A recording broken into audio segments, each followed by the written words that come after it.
আসসালামু আলাইকুম সবাইকে। আশা করি সকলেই ভালো আছেন। তো আজকের ভিডিওটা একটু ডিফারেন্ট। আজকে আমি প্ল্যান্টেড ট্যাঙ্কের ফিল্ট্রেশন সিস্টেম নিয়ে একটু আলোচনা করব। আমরা অনেকেই শুরুতে অ্যাকুরিয়ামের দোকানে গিয়ে ট্যাঙ্ক কিনে ফেলি, সাথে আমাদেরকে ধরায় দেয় হচ্ছে যেরকম পাওয়ার ফিল্টার। তারপর সেগুলো নিয়ে আসে বাসায়। তারপর একটা সময় গিয়ে আমরা অ্যাকুরিয়াম সম্পর্কে জানতে এক পর্যায়ে জানতে পারি যে এই পাওয়ার ফিল্টারগুলো হচ্ছে শুধু মেকানিক্যাল ফিল্ট্রেশন করে, কোনো বায়োলজিক্যাল ফিল্ট্রেশন করে না, এবং আমাদের ট্যাঙ্কের জন্য খুব একটা ভালোও না, কারণ এটার পানির যে ফ্লো সেটার কারণে মাছের অনেক প্রবলেম হয়। তো তখন আমাদের কিছুই করার থাকে না, এই পাওয়ার ফিল্টারগুলো আমাদের ফেলেই রাখতে হয়। প্লাস আমাদেরকে হপ ফিল্টার বা বায়োলজিক্যাল ফিল্ট্রেশন সিস্টেম যেগুলো স্পঞ্জ ফিল্টার, সেগুলো কিনে আমাদেরকে নতুন করে ফিল্ট্রেশন সিস্টেম সেট আপ দিতে হয়। ঠিক আছে। তো প্ল্যান্টেড ট্যাঙ্কের জন্য সবচেয়ে ভালো ফিল্ট্রেশন সিস্টেম সেগুলো হচ্ছে সাম্প ফিল্টার, যেটা অ্যাকুরিয়ামের পিছনেই সেট আপ করা থাকে। ক্যানিস্টার ফিল্টার, যেগুলো আমি ছবি অ্যাড করে দেবো আপনাদের বোঝার সুবিধার জন্য, যেগুলো মেইনলি বায়োলজিক্যাল ফিল্ট্রেশন করে আর কি। বায়োলজিক্যাল ফিল্ট্রেশন বলতে আপনার পানিতে যে অ্যামোনিয়া থাকে সেগুলো ভেঙে ফেলে আর পানিটাকে একদম ক্রিস্টাল ক্লিয়ার রাখে। আমরা মনে করি যে যত বেশি ফোম থাকবে বা মেকানিক্যাল ফিল্ট্রেশন থাকবে পানি তত ক্লিন হবে, অ্যাকচুয়ালি না, বায়োলজিক্যাল ফিল্ট্রেশনটাই হচ্ছে মেইন। তো আমিও সেরকমই একজন, যে শুরুতে ট্যাঙ্ক কেনার পরে আমাকে এটা ধরিয়ে দিছিল। এটা একটা পাওয়ার ফিল্টার, কোন ব্র্যান্ডটার নাম উঠে গেছে, যে কোনো পাওয়ার ফিল্টারই আপনার দেখতে এরকমই হয়।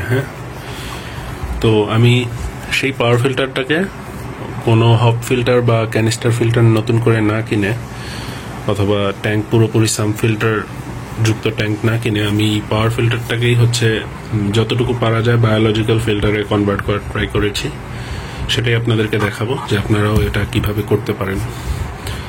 ভিডিও শুরু করার আগে বলে নেই, এরকম ইনফরমেটিভ যে কোনো ধরনের ভিডিওর জন্য চ্যানেলটাতে একটা সাবস্ক্রাইব করে রাখবেন এবং আমাকে সাপোর্ট করবেন। আমি প্রথমেই যদি এটার নিচের অংশটুকু খুলে নেই, দেখা যাবে যে এটা পুরোটাই ফাঁকা। নর্মালি যখন আমরা এগুলো কিনি তখন এটার ভিতরে একটা স্পঞ্জ থাকে, কালো একটা ফোম থাকে, ওইটা দিয়েই পুরোটা ভরা থাকে, আর কিছু থাকে না। তো ওইটার কারণে ফিল্ট্রেশন হয়, কিন্তু পানিটা কখনোই আমরা ভিডিওতে বা ইউটিউবে যে দেখি একদম ক্রিস্টাল ক্লিয়ার পানি, ওইটা কখনোই হবে না। তো এটাকেই আমার কনভার্ট করতে হবে। তার জন্য আমার ভিতরে ফোমটা প্রথমেই ফেলে দিতে হবে, ওইটা কোনো কাজের না যদি আমরা এটাকে বায়োলজিক্যাল ফিল্টারে কনভার্ট করতে চাই তখন। তো ওইটা ফেলে দিতে হবে। ওইটা ফেলে আমরা যেটা ইউজ করব সেটা হচ্ছে সিনথেটিক কটন, অথবা কোনো ভালো ফোম, অথবা এরকম সিনথেটিক কটনের প্যাড। এগুলো হচ্ছে সিনথেটিক কটনের প্যাড। অ্যাকুরিয়াম শপ থেকে এগুলো কিনতে পাওয়া যাবে, খুব বেশি দাম না। আর আরেকটা জিনিস যেটা ইম্পর্টেন্ট, সেটা লাগবে আমাদের ফিল্টার মিডিয়া। এই যেরকম সিরামিক রিং অথবা যে কোনো ধরনের ফিল্টার মিডিয়াই আমরা ইউজ করতে পারবো।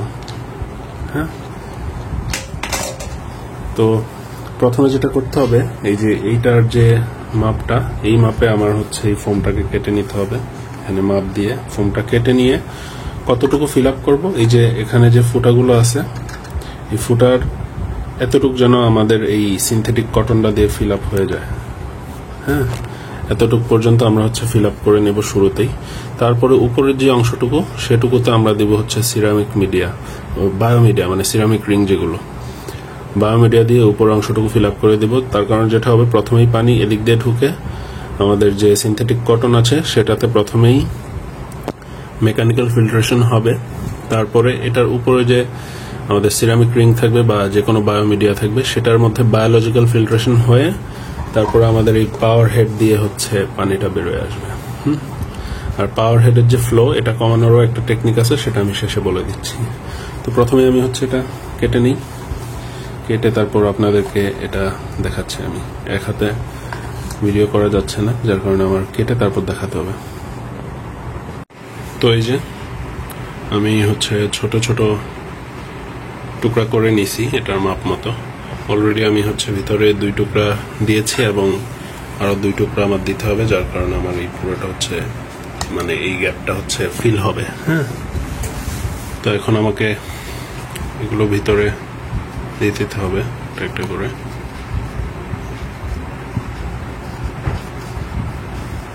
এই যে এভাবে আমরা ভিতরে দিয়ে একদম শেষে বসিয়ে দেব, নিচের দিকটাতে আর কি। তারপরে এটা দিলে আমার হচ্ছে হয়ে যাবে। এই যে আমার গ্যাপটা পুরোপুরি হচ্ছে ফিল হয়ে গেছে এবং ভিতরে আমার এখন যথেষ্ট পরিমাণ জায়গা আছে সিরামিক রিং দেওয়ার মতো। সিরামিক রিং আসলে যত বেশি দিব বায়োলজিক্যাল ফিল্ট্রেশন সিস্টেম মানে ফিল্ট্রেশনটা ততই বেশি হবে।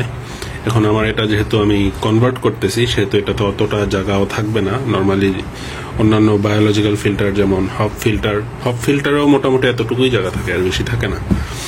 মানে এটা সমান পাওয়ারের হপ ফিল্টারে আর কি, আর বড়গুলো আরো বেশি জায়গা থাকে। আর ক্যানিস্টার ফিল্টারে তো অনেক জায়গা থাকে। সাম্প সিস্টেমও সেম।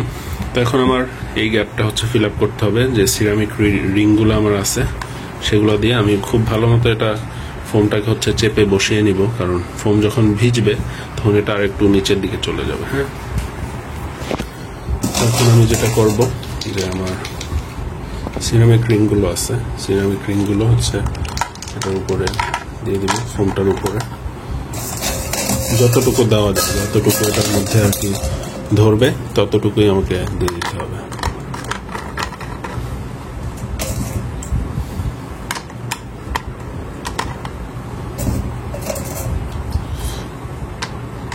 ব্যাস, এর ফলে এখন বোঝাই যাচ্ছে যে যেটা হবে, প্রথমে মেকানিক্যাল ফিল্ট্রেশন হবে, তারপরে উপরে সিরামিক রিংগুলো দিয়ে পানিটা যখন পাস হবে তখন বায়োলজিক্যাল ফিল্ট্রেশনটা হবে আর কি। তো ব্যাস, এখন আমার এটার যে একটা ঢাকনা থাকে সেই ঢাকনাটা আমি উপর দিয়ে বসিয়ে দিই এবং এটার উপরে আমি হচ্ছে পাওয়ার হেডটা যদি বসিয়ে দিই, ব্যাস এখন আমার পাওয়ার ফিল্টারটা কনভার্ট হয়ে গেল একটা বায়োলজিক্যাল ফিল্টারে। তো ব্যাস রেডি হয়ে গেল হচ্ছে আমার বায়োলজিক্যাল ফিল্টার, মানে পাওয়ার ফিল্টার থেকে, নর্মাল পাওয়ার ফিল্টার থেকে এটা এখন বায়োলজিক্যাল পাওয়ার ফিল্টার হয়ে গেছে। নর্মাল পাওয়ার ফিল্টারে মেকানিক্যাল ফিল্ট্রেশন থেকে এটা এখন বায়োলজিক্যাল ফিল্ট্রেশন করবে। আর পানির ফ্লো যেটা বললাম, এটা যখন আমরা ট্যাঙ্কে দেই, ধরেন আমার ট্যাঙ্ক 2 ফিট, তো 2 ফিট ট্যাঙ্কে দিলে এটা যদি আমি নর্মাল ভাবে রাখি তো এটার যে পানির ফ্লোটা হবে সেটার কারণে আমার মাছের অনেক প্রবলেম হবে, মানে মাছ অনেক স্ট্রেসড হয়ে যাবে এটার পানির ফ্লোর কারণে, কারণ এটার পানির ফ্লো অনেক বেশি হয় পাওয়ার ফিল্টারগুলোর। তো যার জন্য আমি যেটা করতে পারি, আমার এই ফিল্টারটা হচ্ছে এই পাওয়ার হেডের দিকটা এটা ঘুরিয়ে দেওয়া যায়।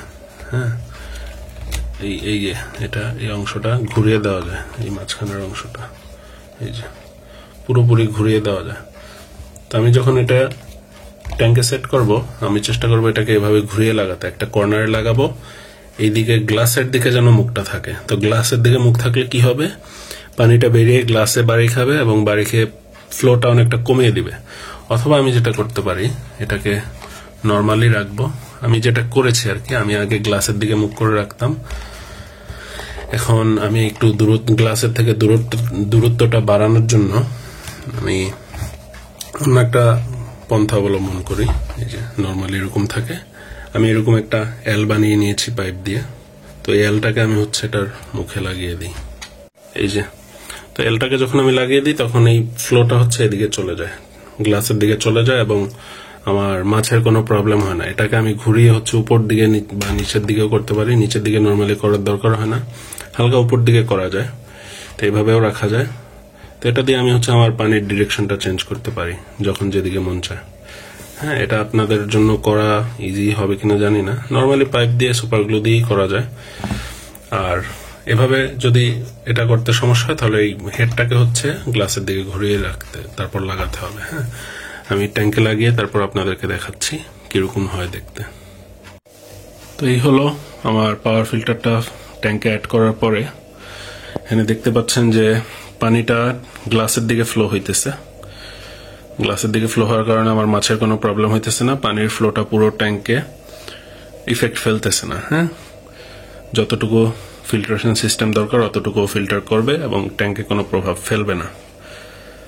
তো এভাবে আপনারা পাওয়ার হেডের মাথায় ওই জিনিসটা পাইপ দিয়ে বানিয়ে গ্লাসের দিকে ঘুরিয়ে দিতে পারেন, অথবা পাওয়ার হেডের মুখটাই গ্লাসের দিকে ঘুরিয়ে তারপর ট্যাঙ্কে রাখতে পারেন। এতে করে পাওয়ার হেডের কারণে মাছের কোনো প্রবলেম হবে না। এখানে দেখতে পাচ্ছেন গাছগুলোও বেশ ভালো হেলদি আছে। তো এই তো দেখে নিলেন যে ট্যাঙ্কে লাগানোর পর কিরকম এটা হয় এবং কিভাবে কাজ করে সেটাও বলে দিচ্ছি। আমার বেশ অনেক বছর, মানে 1.5 থেকে 2 বছর হয়ে গেছে আমি প্ল্যান্টের ট্যাঙ্ক করতেছি। আমি স্কেপিং চেঞ্জ করেছি, কিন্তু ফিল্টার আমি চেঞ্জ করিনি। আমি এই ফিল্টারটাই ইউজ করতেছি, এবং এভাবে যখন আমি ইউজ করি তখন যথেষ্ট ভালো ফিডব্যাক দিতেছে। মানে আমার প্রয়োজন মনে হয় নাই যে আমার কোনো হপ ফিল্টার অথবা ক্যানিস্টার ফিল্টার কেনার প্রয়োজন আছে। যদি প্রয়োজন মনে হয় তখন আমার কিনতে হবে। আমার মনে হয় 2 ফিট বাই 1 ফিট যে আমার ট্যাঙ্কটা আছে ওইটার জন্য এটা এনাফ। আমার আর কোনো চেঞ্জ করার প্রয়োজন নাই। যদি আপগ্রেড করার প্রয়োজন হয় তাহলে ট্যাঙ্ক সহ আমাকে আপগ্রেড করতে হবে। তো এই ছিল ভিডিওতে। যারা নতুন নতুন প্ল্যান্টের ট্যাঙ্ক করতে চান তারা এরকমই হয় যে প্রথমে আপনারা দোকান থেকে ট্যাঙ্ক কেনার সময় এরকম পাওয়ার ফিল্টারগুলো ধরিয়ে দেয়। তো এগুলোকেই আমরা কনভার্ট করে নতুন করে শুরু করতে পারি এভাবে। তো সবাই ভালো থাকবেন, সুস্থ থাকবেন। আল্লাহ হাফেজ।